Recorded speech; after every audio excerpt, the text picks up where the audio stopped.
হরে কৃষ্ণ। চলছে মাঘ মাস।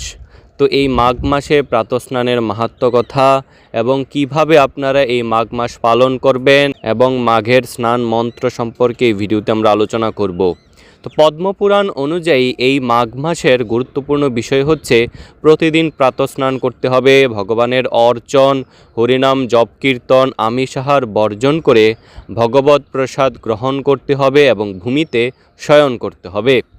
তো মাঘ মাসের স্নান মন্ত্রটি হচ্ছে মকরস্থ রবৌমাগে গোবিন্দ অচ্যুত মাধব স্নানে নানেন মে দেব যথযুক্ত ফলদুভব।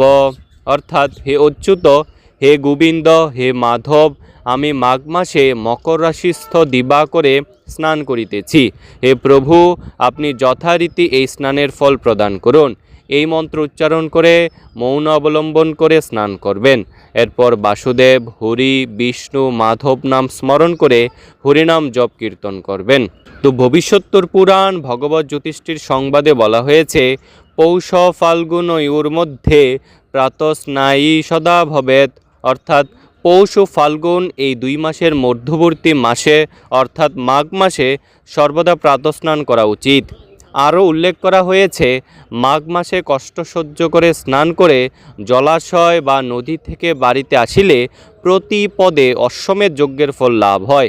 পদে পদে অশ্বমেধস্য ফলম প্রাপ্নোতি মানবঃ। ভবিষ্যত্তর পুরাণ ভগবত জ্যোতিষ্ঠির সংবাদে বলা হয়েছে প্রয়াগম পুষ্করম প্রাপ্য কুরুক্ষেত্রম অথাপি বা যত্র বা তত্র স্নানান মাঘে নিত্যমিতি শ্রুতিঃ অবশ্যমিতি কর্তব্য মাঘ স্নানম যথাবিধি। অর্থাৎ মাঘ মাসে প্রয়াগ, পুষ্কর কিংবা কুরুক্ষেত্র অথবা অন্য যে কোনো স্থানেই হোক প্রত্যহ যথাবিধি প্রাতঃস্নান করা উচিত।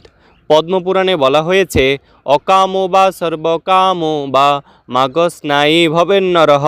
অর্থাৎ অকাম, সকাম বা নিষ্কাম যে প্রকারই হোক মনুষ্য মাত্রেরই মাঘ স্নান করা উচিত। ভবিষ্যত্তর পুরাণ শ্রী দত্তাত্রেয় কীর্তবীর্য সংবাদে বলা হয়েছে অমাঘ স্নানিয়াম নৃণাম নিষ্ফলম জন্মকীর্তনম অসূর্য গগনম যদচ্চন্দ্রমুরুম মণ্ডলম তৎবন্য ভাতি সৎকর্ম মাঘ স্নানম বিনা নৃপ।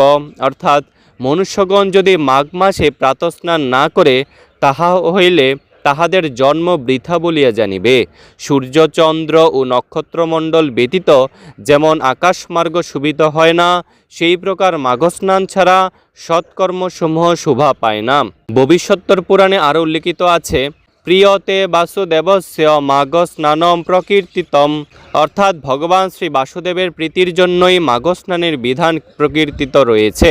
কাত্যায়ন স্মৃতিতে বলা হয়েছে মাঘ স্নায়ী নরৈঃ সৎ দুর্গতিম নৈব পশ্যতি তন্যস্তি মানুষে লোকে কিল্লিশম ইয়ন্ন সুধয়েত।